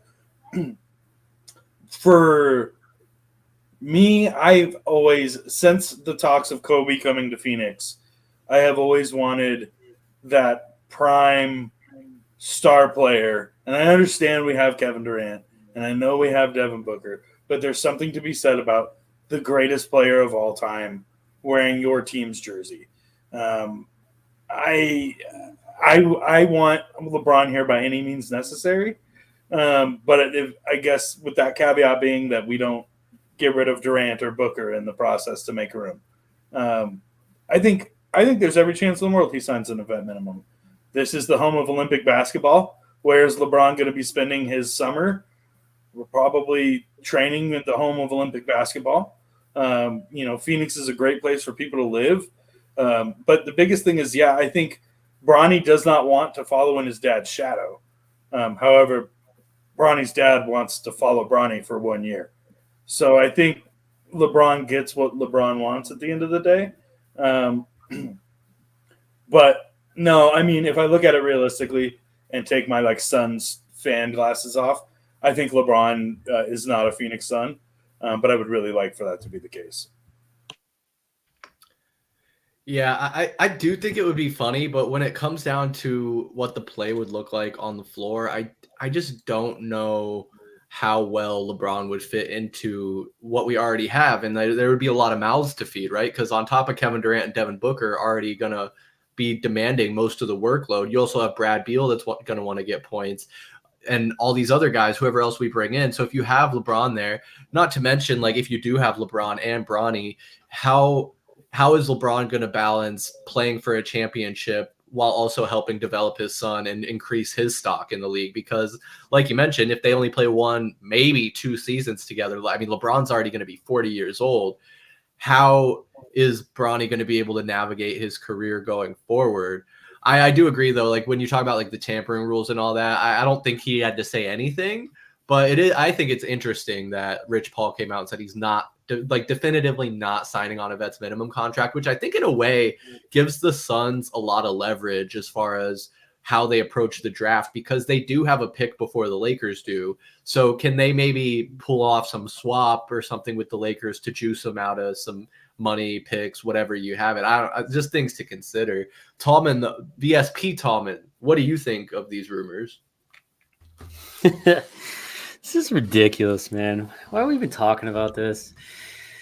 Oh, it's just all right. So, of course, it has to be the two teams he works out for. He being Bronny James, is the Lakers and the Suns, right? It's like it always feels like these weird, wacky, dumbass stories always, involve Phoenix or Arizona in some way. I might be wrong, but that's just how it feels to me. I don't know. Have we been in the LeBron fan club over the last couple of years? I don't know if I have. I don't think LeBron has been my favorite person. Somebody jump in. Do you like LeBron? Anybody? I love LeBron. I love Okay. LeBron. I love Okay, LeBron as all a right. player too. I All right, respect all right, LeBron all as a father, as a dad. All I right. think he's a great parent. Yeah. Okay. So, you just don't like him when he gets political, huh? So He's all right, Mr. China, anyway. bro. Calm down. You're on YouTube. Anyway. So, okay. So we already had that stigma on this team, like, oh, we have to sign KD to win a title. What are the talks like? How, obviously, I'm all for it. What are the talks like when LeBron comes here, gets paid $4 million, we draft his son that's not even NBA talent, and we're basically like LeBron's puppet. So were you guys okay if we allow LeBron to come in? Because if you bring in LeBron here, he's going to do whatever he wants. Whatever culture there is, it's all about LeBron James, right? Dude, Well, LeBron can do anything. If we win that title, how would you feel about that? People say that about Kevin Durant too, though. So what happens when an immovable force means an unstoppable object, or whatever the hell the phrase is? Well, that's it. It explodes into confetti. But with this an is NBA championship. This is LeBron James, though. He's probably the best player in NBA history, right? Or we can blow up and go, oh, well, let's talk about Jordan. No, but this is. So I don't know. I don't know how I feel about it. Didn't he just Bronny just did his second workout like this week, right? I believe so. Yeah, he did. Yeah. I don't know, guys. I mean, for somebody, LeBron James, he's worth over $1 billion, right? And then he's been quoted saying he's going to do whatever it takes to play with his son. And you got to think, Bronny James, if there's no LeBron there in the picture, no one's drafting Bronny James. And then if you think, if LeBron James signs his player option for $52 million or whatever it is next season, he's going to wait a couple years. Bronny James doesn't have a couple years in the NBA. I'm sorry. He's not going to last 3-4 years in this league unless he turns out to be some superstar. So I think if LeBron James is big on playing with his son, he's got to do it right away on whatever team drafts him. And I would be okay with it, but it would be a clown show here in Phoenix. But if you talk about what that starting lineup would look like, it would be very, very, very intriguing. And then, Chris, you mentioned, okay, what would the play look like? Well, you know who's running point, right? It's going to be LeBron fucking James. LeBron James is our point guard, and he can play defense. Yeah, he's 40 years old, but I think he'd fit in great on this team. Bradley Beal, he's okay scoring 10 points a game. We learned that this season, right? But it's an interesting story, but I think it would just be such a carnival, man. Yeah, no, I think there's just a lot of angles, a lot of different possibilities. Ian, do you have any thoughts on this news? Yeah, to me, when I look at this article and where we're at in this time of year, I think this is posturing from LeBron James's agent. Like it's his job to get LeBron James the most money, regardless of the context of where his son is getting drafted to. So obviously, Rich Paul is not going to want LeBron James to get a vet minimum contract. He wants negotiation to be involved. He wants to try and get more money out of Phoenix or LA, no matter where Bronny goes. And that's all his job. Like, basically, he needs to put the best contracts on the table for LeBron to sign, and then LeBron is going to sign one or the other. So I don't think this means that, the Suns are out on LeBron because LeBron is not going to sign a vet minimum and the Suns are going to get outbid or anything like that. It just means, this dude is doing his job. We're in capitalism. You know what I mean? That's all it is to me. Like, dude's just out here trying to get bread. Yeah, he didn't say that he wouldn't sign with the Suns. He just said he would not be signing on a veteran's minimum contract. So I think there's the important distinguishing wording there. Mike, Niko, I don't know which one you guys are beefing over it. Whichever one of you wants to take the floor, go for it. All right, I'll make my 2 cents real fast. LeBron James on June 19th is a different LeBron James than whenever the league's year begins and free agents can really sign, which I think is June 30th. These are all smoke screens. This is a non-story right here, fellas. I think Ian and Tallman have made some great points in regard to the situation. Rich Paul works for LeBron James. He was probably told to make this kind of a comment, and then we'll see what happens from here. But there are still a lot of extenuating factors that are going to happen if LeBron James actually finds himself with the Phoenix Suns. But some of these pieces are falling together, at least right now. Bronny James turned down a whole bunch of different private workouts, and he only chose 2 places. That has to mean something. And if LeBron James wants to play with his son, like Matt said, this is going to be one of the best options that he has. So we'll see, man. But I don't want to dive too far like we did when we started getting the news about Kevin Durant, about 2 years ago, before we eventually did trade for him, because, man, I think we got our hopes up way too fast. And it eventually turned out what we wanted to, but did it? Time will tell in that front. So we'll wait and see the next steps, and then we'll go from there with LeBron James. But non-story right now, I feel. Yeah, I kind of agree with you. I mean, we are so far out from any deals actually being done. And the last thing that Rich Paul wants to deal with is teams like Charlotte sending in a vet minimum to try and get LeBron to come play. You don't want 31 vet minimum contracts coming in for everybody and their sister.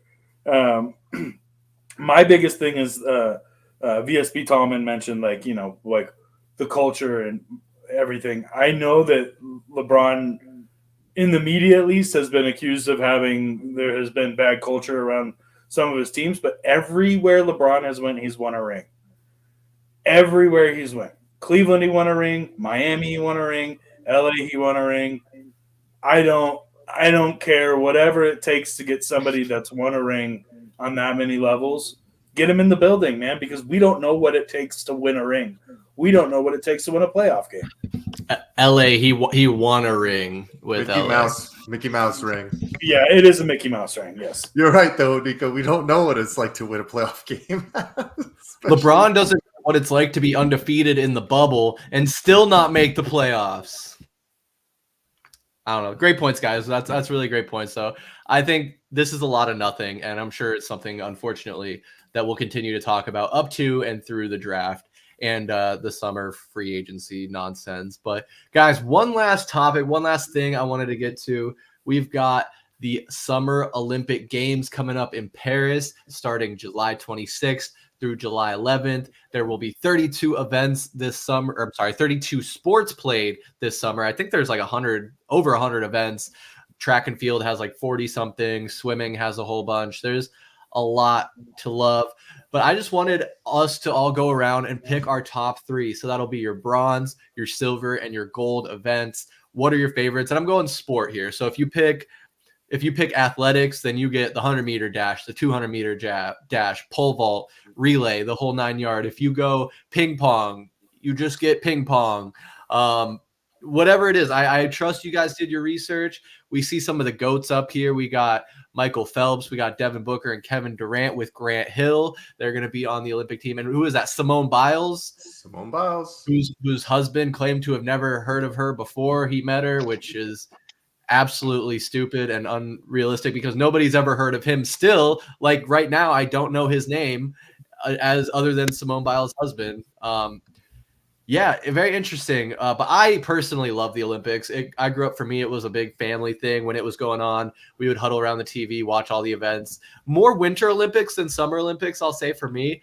But I think there's still a lot of intrigue there. I guess before we go into our podium rankings, just what do the Olympics mean to you guys? I'll let Michael Benjamin jump in first. Over the years, it definitely has kind of, I think, wandered, I guess, within my interests, right? I do prefer the Summer Olympics a little bit more than the Winter Olympics, just because my favorite sports are involved in the summer.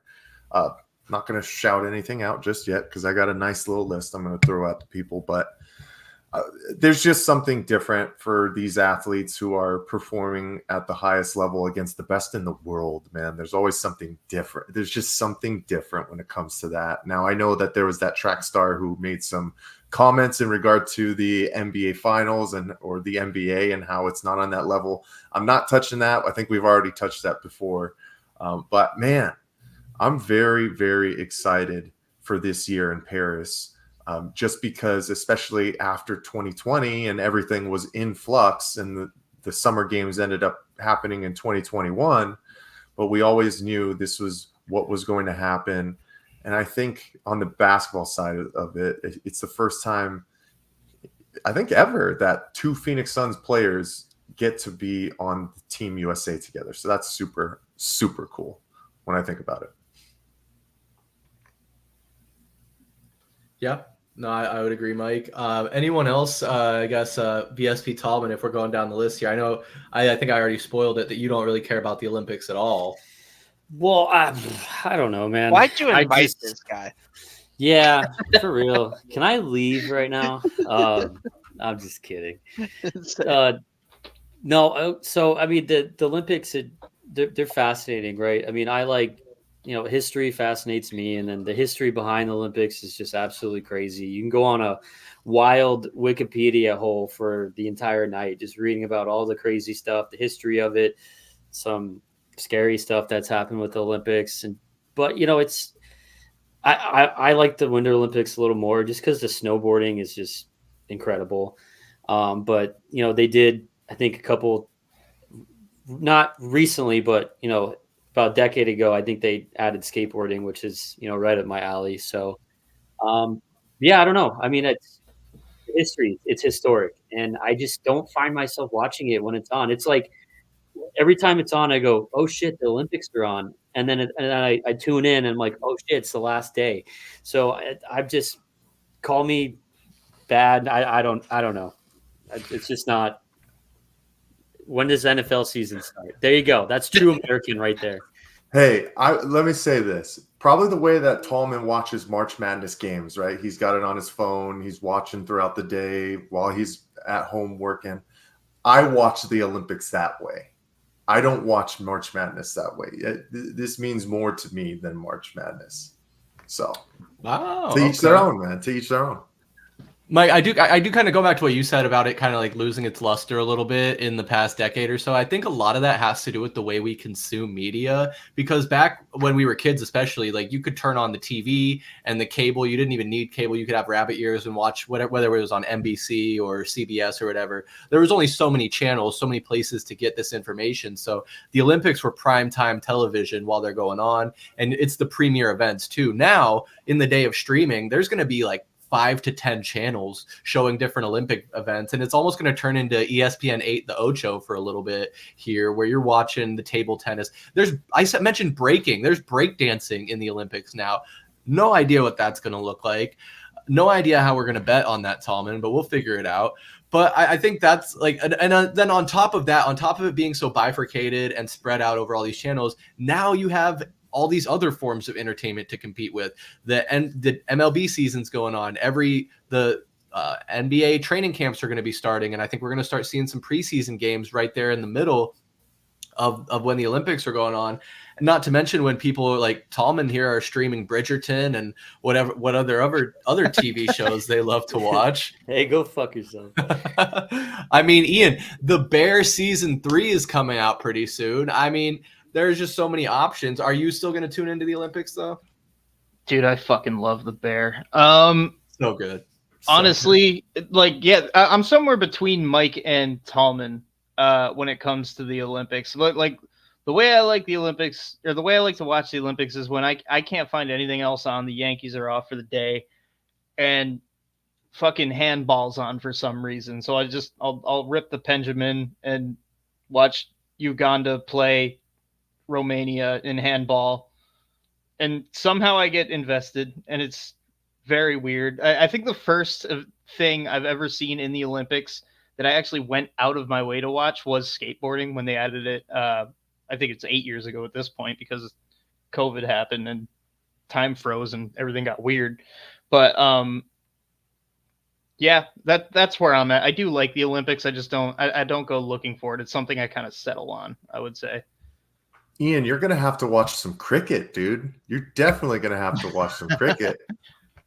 Not until 2028, though. Not till 2028. What? Yeah. Okay. Sorry, Michael.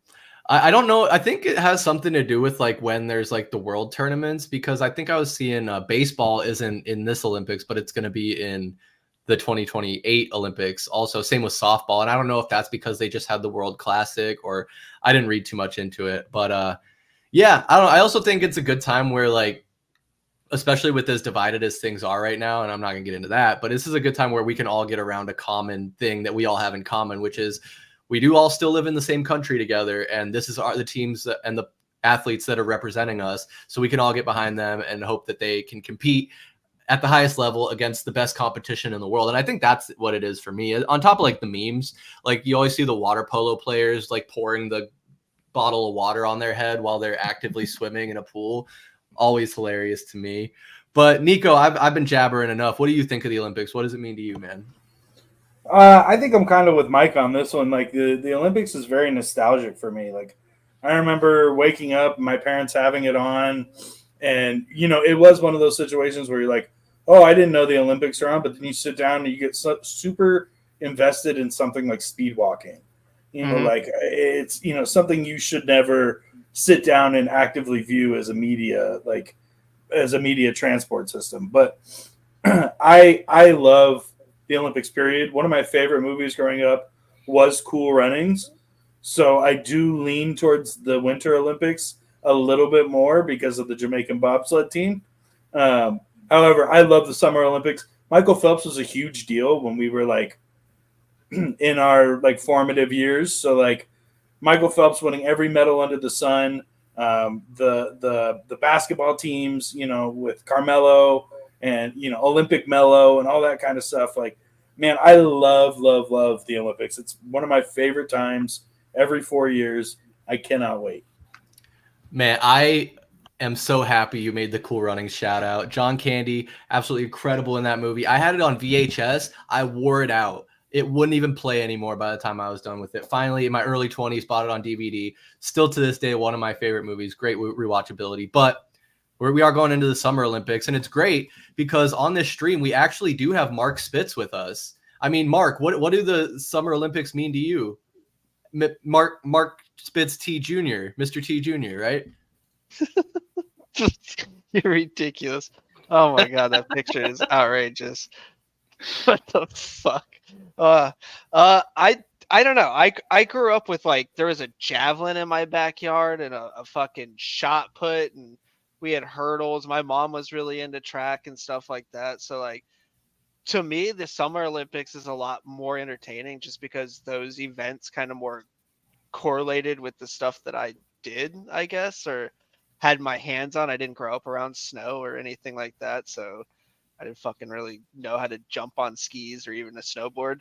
But I think like you were saying, Chris, like it's like the World Cup. It's like it's a time to kind of just be like, all right, cool. Like I can flip the TV on a fucking Saturday morning at 10 and be like, oh shit, there's a random heat for the 800 and be like, cool, let me fucking watch this shit as I'm drinking coffee and just be like, I think I could fucking do that. Like I think I could do that easy.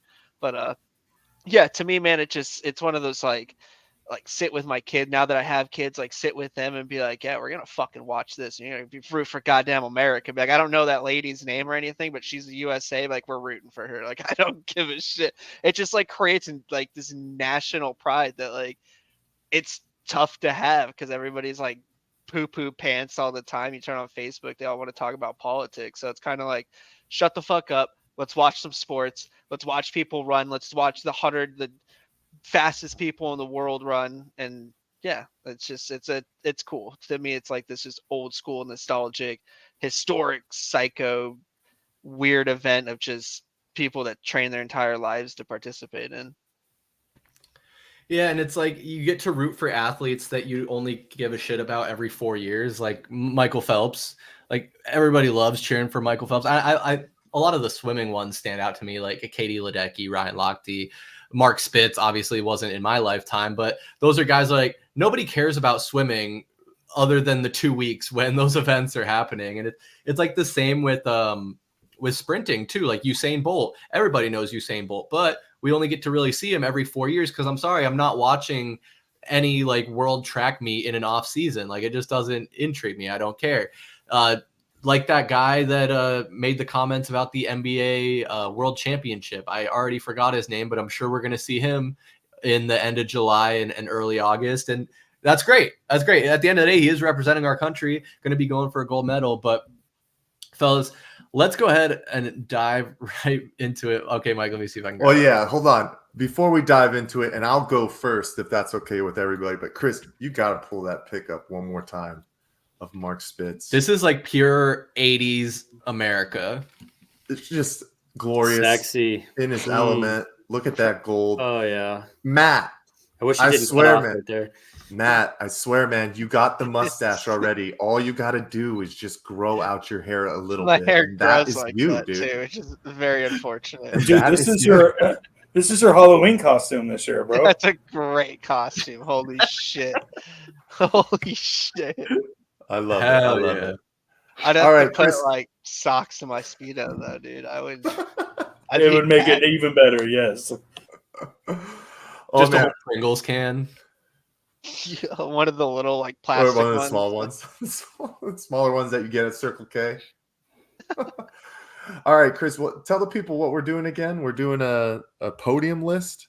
Yeah. So like we saw Simone and Mike Phelps up there on the podium. We are going to do, there it is. We're going to do our own podium where we're going to pick our 3 top sports, our bronze sport, our silver sport, and our gold sport. I'm going to take it all down here, make notes keep track of what everyone says. Like I said, I think there's 32 sports. So I imagine there's going to be some crossover here, but I really don't know. We didn't run this by each other first. So we'll see who gets the most golds, which sport gets the most golds, most silvers, and most bronze here. But Mike, did you say you want to go first? Share with us what your bronze sport is. Do you want me to roll through all of them or just do bronze first? Let's go bronze. We'll go bronze all the way down in order here, and then we'll go silver all the way down, and then gold all the way down. How about that? Perfect. So I will say off the bat, some of my favorite sports are in this, but there's something about the Olympics where you get to see sports that you don't normally see, right, on a everyday, yearly basis even. And one thing I will say is that over the past couple of years, working at the YMCA and doing refereeing on Saturdays, I have grown a love and appreciation for the game of volleyball, fellas. And for bronze medal, I'm going specifically with beach volleyball. I think there's something special about that 2v2 style in the sand.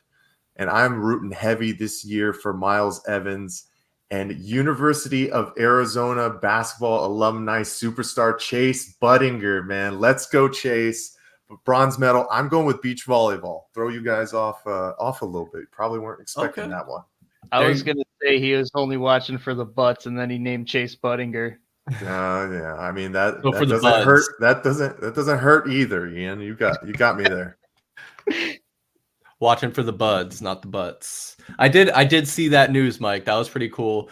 Some Valley ties there and some intrigue. I don't know where it was, but I saw like this crazy rally between these 2 beach volleyball players where they're just diving so ridiculously far, still able to get it over the net. So that's sport.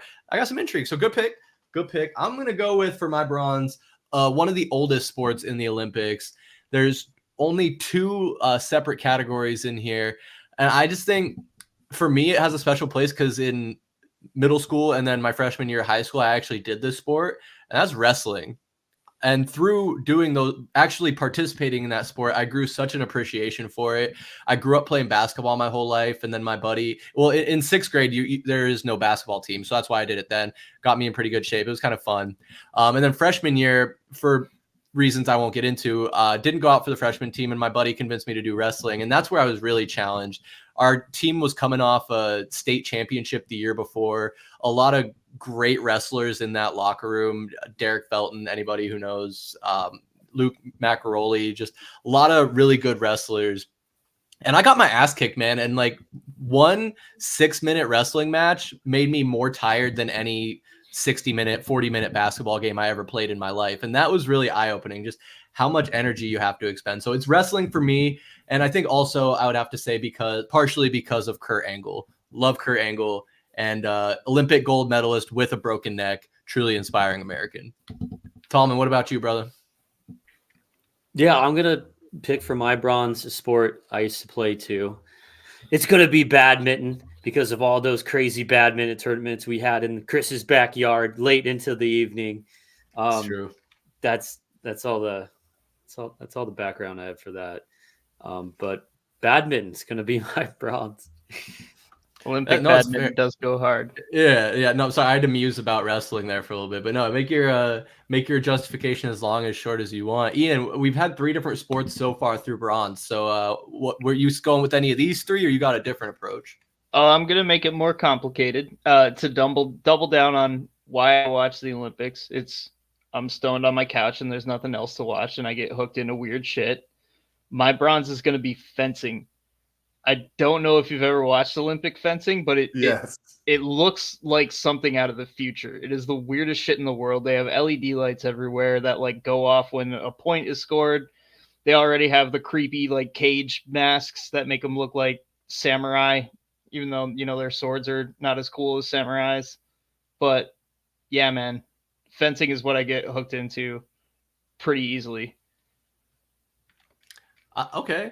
I like fencing. I think the most recent fencing thing I saw was Mark Zuckerberg getting real into it before he started doing the judo or whatever. Could be wrong there. Could be someone else. Could totally be messing that up. But okay, fencing. So now it's 4 different sports in bronze. Niko, are you going to continue the trend with a new one for us? I am. I'm going to bring in a new one. This one's going to kind of be a little obscure, but man, there's something so carnal about watching a man, or a woman for that matter, with a sharpened spear running towards something and just hucking that son of a bitch as far as it can go. Man, I love the javelin, and I don't know why, but it invokes the Tarzan inside of me, where I'm like on the couch and it just like noises start coming out. I don't know what happens. It's fucking amazing.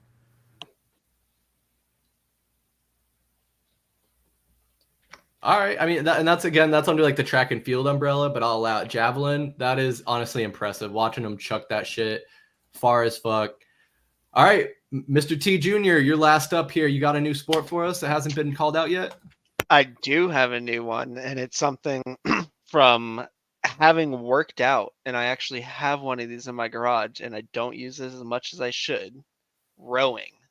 I think the big giant boats with the 5 where there's fuck it, just dude, talk about some I would fucking just fucking the Viking through that shit. So yeah, I think the rowing thing's really it's cool. It's really cool to see them going that fast and just all of them working in cadence just all at once. It's something I'll never do in my life, but dude, to be in that sort of shape is insane.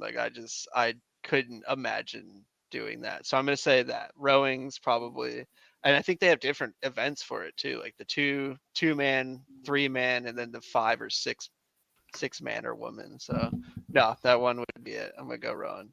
All right. I think you're right. So far we have none of the same bronze, but that doesn't mean that there can't be some potential overlap in silver and gold. Again, I don't know. We didn't talk about it before, but Michael Benjamin, why don't you share with us what your silver medal sport is in the Summer Olympic Games? Yes. So my silver medal is one of the newest sports, and it's something that I dabbled in when I was younger, fell way too many times, basically had to retire at an early age. So I'm going with skateboarding, fellas.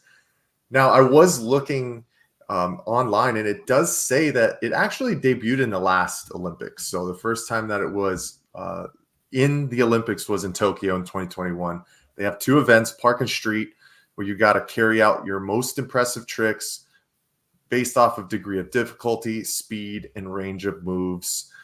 Definitely pulling for Nyjah Houston if he's going, I believe he is. But there's something that was a little bit more nostalgic for skateboarding being there last Olympics as well. I just thought back to all those summers of the X Games, seeing all those crazy guys pull 900s and that kind of stuff.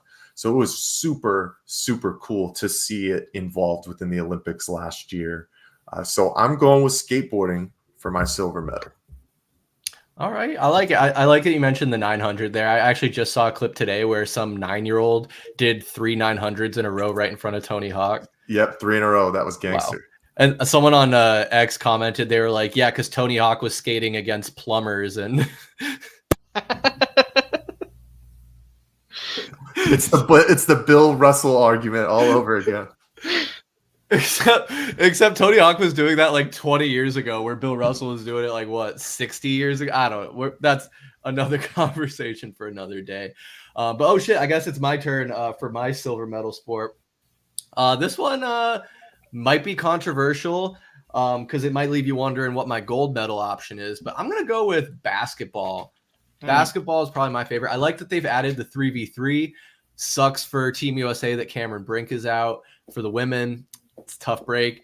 But honestly, I mean, just the United States dominance in this sport, it kind of speaks for itself. 16 gold medals. Obviously, the United States is the premier place to play basketball, but it hasn't been a sure thing these past couple of years in the world tournaments and the Olympics. There's a lot of competition coast to coast now. So, or not coast to coast, worldwide, whatever the phrase you want to use for that.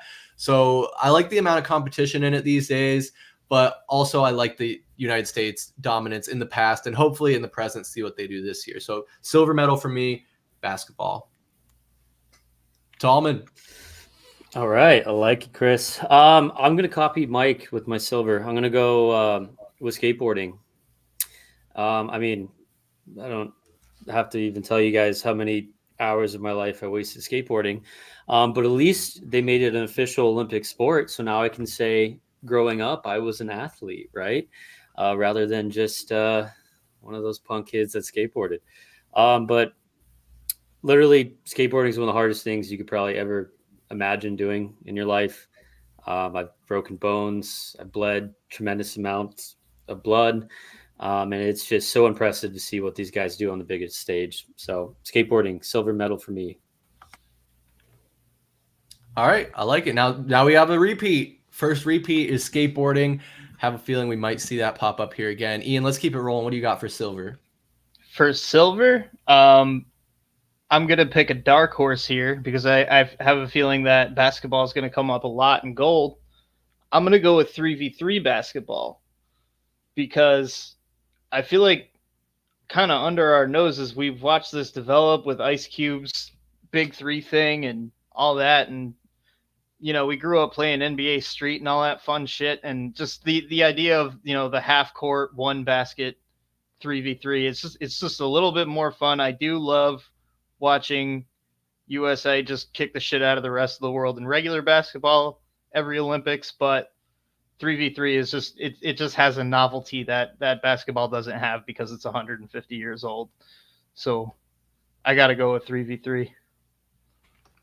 Yeah, I'm interested to see that continue to develop. Love the Big 3 league and like what they're doing with that. But Niko, what do you got for your silver medal? For my silver medal, I'm going to have to copy Mike, but not from this round.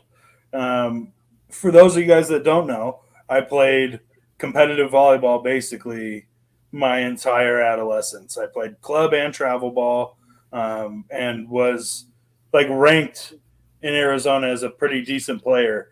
Volleyball, I was a sport when I got into it. I did it because I wanted to impress a girl. I had no respect for the game whatsoever. I didn't understand it, and I started playing it, dude, and it is the most intense game I think I've ever played, especially when it's 6-on-6 inside a gym on hardwood, and you're sliding, diving into benches, trying to do everything you can to get to the ball. I love volleyball. I'm going to stick volleyball in my silver. It was really hard not to pick it as a gold, but I know that would have been just a biased and emotional pick. So I am going to take volleyball for my silver. All right. Nice. I know what our next league is. You guys ready? Men's volleyball league. Mike and I have done it. Sign So me down. up. Sign So me down. up. That sounds like a lot of fun. I'll break out the cannon. I don't care. Let's go. Again, I think that's like one of those sports that like you don't have the truest appreciation for until you actually play it. I had a friend that had a court in his backyard, and when they had parties, we would all play. But I mean, that's like drunk adults, and I was like 15 years old or whatever. So it's probably not even close to what you guys were experiencing. But I definitely feel you. Mr. T Jr., you're the last up here for your silver medal. Who you got? For my silver medal, I'm going to go with a specific one. It's the 100-meter dash.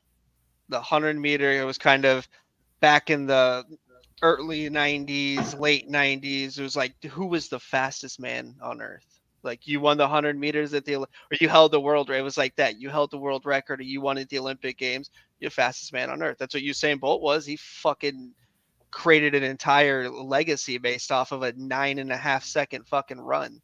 Like, so, and it's just, I think seeing those type of athletes and being somebody who can't run that fast at all, I have a serious appreciation for those people that can run that fast. So yeah, I'm going to go 100-meter dash.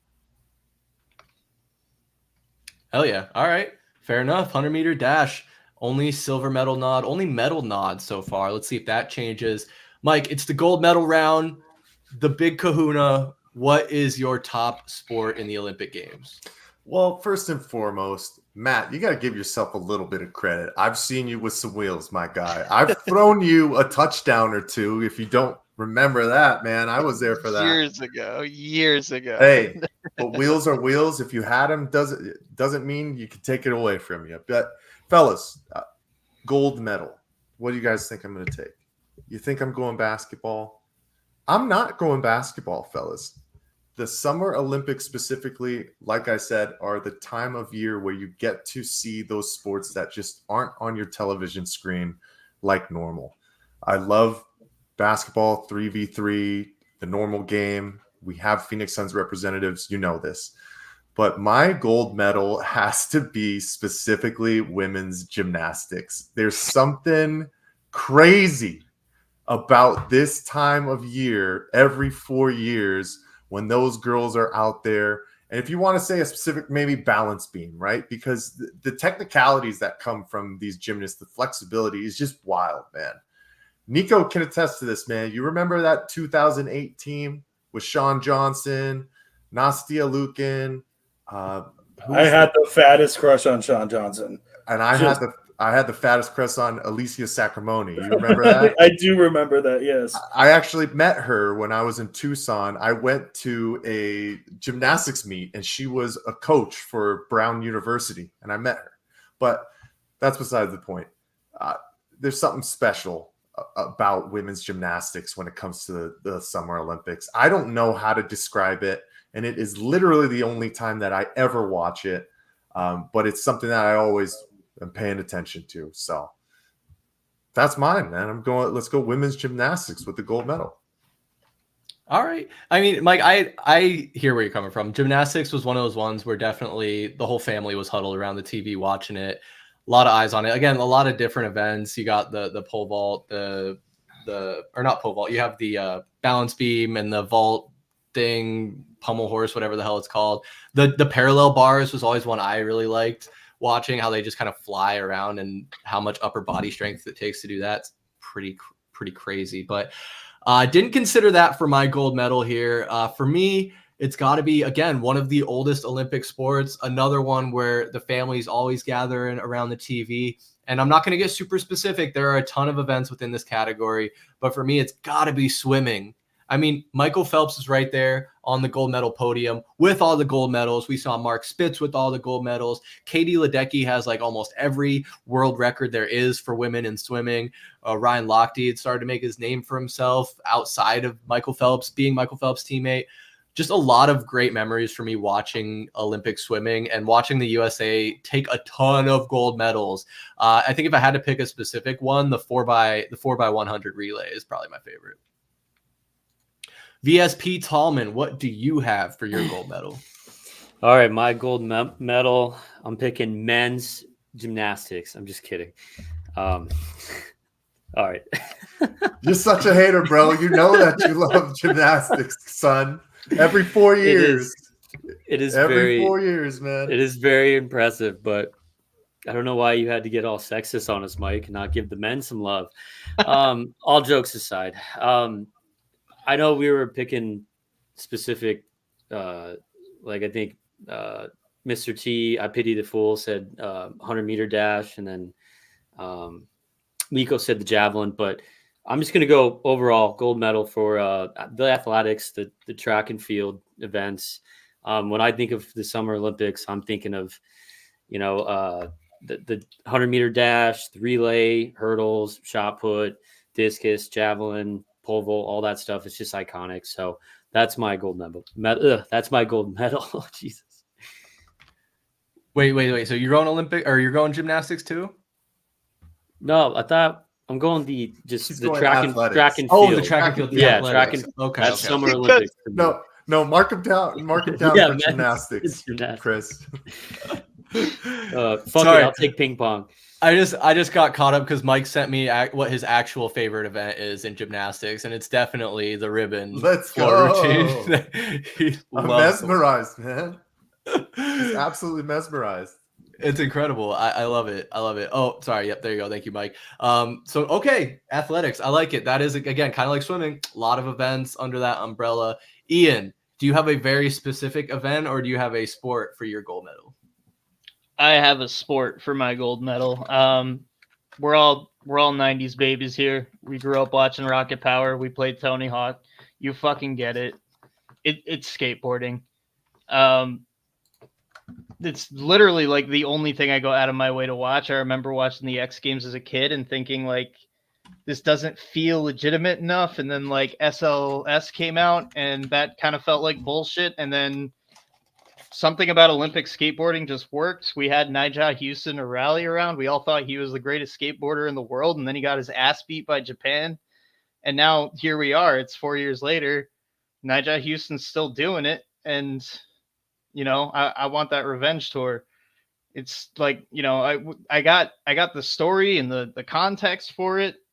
I've been playing Skate 3 for the past 2 weeks. Like I'm picking fucking skateboarding. I don't know what to tell you.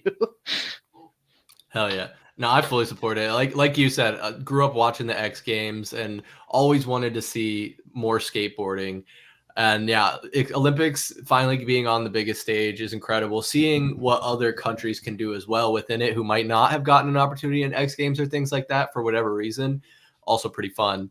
But Niko, we only got a couple gold medals here, you and Mr. T, so we'll let you go first. Who you got? What sport for your gold medal? This was actually a lot tougher than I thought it was going to be. I did not go basketball. I was actually stuck between two, and swimming and surfing. I really loved watching like Kelly Slater and Laird Hamilton and those guys when I was younger absolutely tear up on the waves. But when I think of the Olympics, I think of one person and one person alone, and that's Mike Phelps. And for someone who partakes in a little bit of meditation, we will say, Michael Phelps partaking in the same type of meditation and then going out and swimming underwater at a competitive, Olympic level and then winning every competition. Man, for a little pothead like me, it was everything and anything that I wanted to see. So I'm going to go swimming, man. Can't beat Michael Phelps. Yep, this is it right here. This justified every action in high school I took. This on video CNN. right here. On CNN Yeah. You can smoke pot and still be a world-class athlete. It is possible. Now, did he ever apologize? Did he have to come out and apologize for this? No, he did not apologize. He told everyone to suck it. Was that why he didn't Good. they take some medals away from him for that? I think they threatened to, but he never tested positive at the Olympics. Oh, gotcha.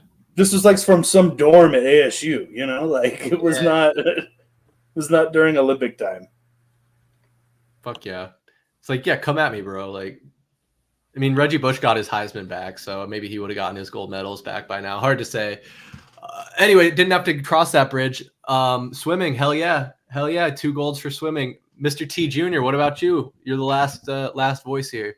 We're gonna have 3 golds for the same sport because I'm picking swimming as well. I think Michael Phelps was nothing to do with the bong rip. I'm not being biased. There's nothing to do that he's a pothead and I'm a pothead. No, I just remember how fucking hyped everybody was, and like, I remember the 4x100 where he's fucking just hyped above his butt, dude. Yeah, he literally was put the Olympics, and it was when like the national media and the news and everything. We kind of had like the beginning of like Facebook. I feel like was what 2008 or kind of around that time. So it was big, man, and like. I never really watched swimming before, and I was like, holy fuck, this dude's lighting the world on fire. Like, literally metal galore. That dude can melt that down, create a sword, and kill people with it. He has so many gold medals. So, no, for me, I'm going to go swimming. And it's kind of a nostalgic thing, but more so out of respect to, like, knowing how much those dudes put into become, you have to be almost born like that. Like, look at him. Like, Michael Phelps is born. He's like a fucking eel. Like, the dude's he's not normal proportions at all. So, yeah, I'm going to go swimming. Kind of weird one, but whatever. Fuck it. Oh man, it's not. I think there's just something so exciting about watching a race, especially at shorter distances where it's over within a span of 5 minutes, whether it's swimming, track and field, horse racing, even. Like, you're like, oh my, you're rooting for your guy, like go, go, go, go, go, especially modern day. And like, I guess they probably been doing it for a while, where they show like the time splits and they show like the line, how far away they are, all this and that. It's incredible. And I love where it's like, I love the come from behind victories, especially. That's why I like the relay a lot, because it's like the first 2 guys, maybe even 3 guys on your team could kind of be bums, but you have Michael Phelps as your anchor. He can make up 3 to 5 seconds by himself and come out from behind and get the win. I love swimming. But guys, that wraps it up, man. And I got the tally here. If we gave a value of 3 points for gold, 2 points for silver, 1 point for bronze, we would have the bronze medal going to athletics, as VSP Tallman and his brother, Mr. T Jr., each picked athletics. Matt did pick the 100-meter dash specifically, but if you combine them together, gives athletics the bronze there. I guess also javelin, which would still put him in bronze. So there you go. 6 points. 6 points for athletics when you combine them all together. And silver medal will go to skateboarding, which accumulated 7 points, as Ian picked them with the silver medal. VSP Tallman with the VSP Tallman with the silver medal. Ian with the gold medal there. That's how you get to 7 points. Am I doing that math right? Someone else picked skateboarding too, right? I picked them for... And Mike also silver medal. You're right. There you go. So that's how you get 7 points. And then gold, of course, as we saw, the gold sweep, 50% of the gold medals awarded tonight. Swimming events reign supreme at the Olympics. Mike maybe saw some foreshadowing, had a good feeling, and put Michael Phelps there on the gold medal podium. And I mean, if you put Phelps and Spitz next to each other and Katie Ledecky, that is more gold than the Aztecs ever could have dreamed of. And it's just, it's impressive. It's incredible. And I can't wait. Hell yeah. All right. Well, we're going to do a full Olympic stream next month, probably, as we prepare for those events to kick off. Mike, what you got? Oh, nothing. I thought you had something. Okay, fair enough. Well, guys, this is going to wrap up our live stream here pretty soon, but I want to give you each the floor to shout anything out that you want to, share anything that's going on in your life, what you're looking forward to, what's on your mind. We'll go around the horn here and finish off with Mike and I. So VSP Tallman, what's on your mind, bro? Shit, I got to go first. What the hell, man? Yep. I don't know. I'm sweating my ass off in my office. Let's see. Let me know whatever day that Olympics stream is next month, and I'll make sure I'm busy. I'm just kidding. I'm messing around. Yeah, I don't know. I got nothing except Diamondbacks need to figure it out. That's what my mind is focused on. Let's have a Diamondback stream next month. How about that? But anyway, 2 hours just flew by for this stream. So this is fun, guys. A lot of fun. Oh yeah, always a pleasure hopping on with you boys. Ian, Dead Boy Donut, what you got? Not a whole lot. I'm actually, now that Tallman pointed it out, we didn't talk about the Diamondbacks at all for 2 hours. That's pretty wild considering they're the only Arizona team playing right now. Do you guys think that Helen Keller would be immune to a flashbang grenade? Yes. She would still feel the percussion of it, I'd imagine. Right, because it's a shockwave, right? Yeah. Yeah. Yeah. No, That's she all just I got. She gets tortured. And she can actually see for 30 seconds. That's what Okay, all right. What Let's the move fuck? on. So I'm she glad- just- I'm glad this conversation's coming 2 hours in. Chris, here. maybe there's a reason we Oh haven't my done a God. roundtable in 4 months. You might be right. I mean, Niko, what do you think of that? Or if you just want to completely ignore it, anything else that's on your mind? I'm gonna bring this back into normalcy.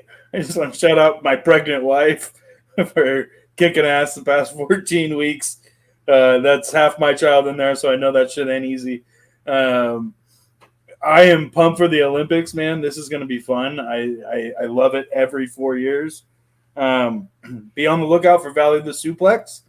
We should be popping out here pretty soon. Definitely some big developments in the wrestling world that I cannot wait to share with the Valley Sports family. And yeah, keep your eyes open and head on a swivel, boys. The big reveal right here on the Valley Sports Plug Roundtable. Yes, our brand new podcast will be Valley of the Suplex, hosted by me and primarily Niko. And we're hoping to get my brother Matt on there as well. The three of us will chat wrestling, everything going on in the world of professional wrestling. And should be a lot of fun. I'll be mostly there. Matt better fucking show up. Matt- That's Matt- all I Matt gotta will show say. He Matt better will show fucking show up. Can you say the name? Say the name one more time. Valley of the Suplex. That's awesome. That's a great I love name, it. That dude. is a That great honestly name. is such a good name. Dude, you should have named the Suns G League team. Fuck. That's Chris's brother, man. That was a great pull. Honestly, yeah, we did a little brainstorm session. Hey, Matt, if he can, he already contributed the name, so hopefully he can contribute once it comes time to putting on videotapes. But more information to come on that. Probably going to do that as a pre-recorded video format, just so we can add a little few little things in there, work out some kinks, and who knows, might have some special live stream events depending on what's going on. Plenty of room for growth within that. But Mr. T Jr., I want to give you the floor. What do you got? Fuck Conor McGregor. I wanted to watch him fight. I'm kind of upset that happened. Yeah, I feel that. Pereira is filling in though, so it'll be a decent fight anyways. John Jones might be coming back sometime in the fall, according to Dana White. Been hearing that for 10 years. I know, yeah, dude's gotta just chill. He's getting fat too. He's hanging out with his brother too much in fucking Vegas, being a weirdo. And then shout out Bryson winning the US Open, dude. That was fun to watch. Fun to watch him.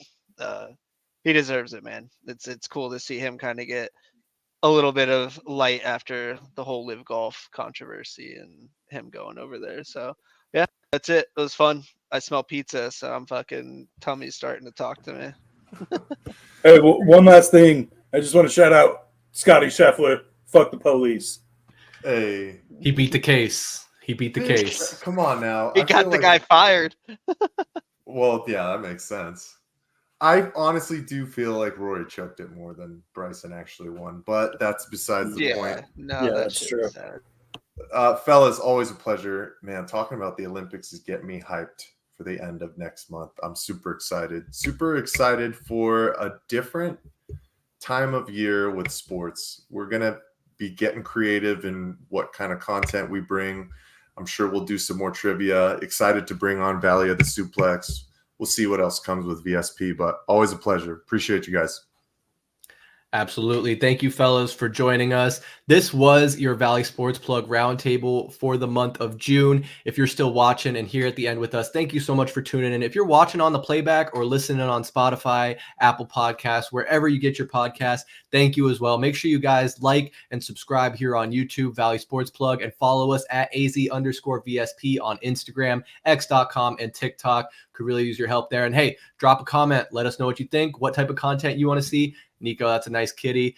We'll see you next time, fellas. I'm Chris Patrick for the gang. Peace.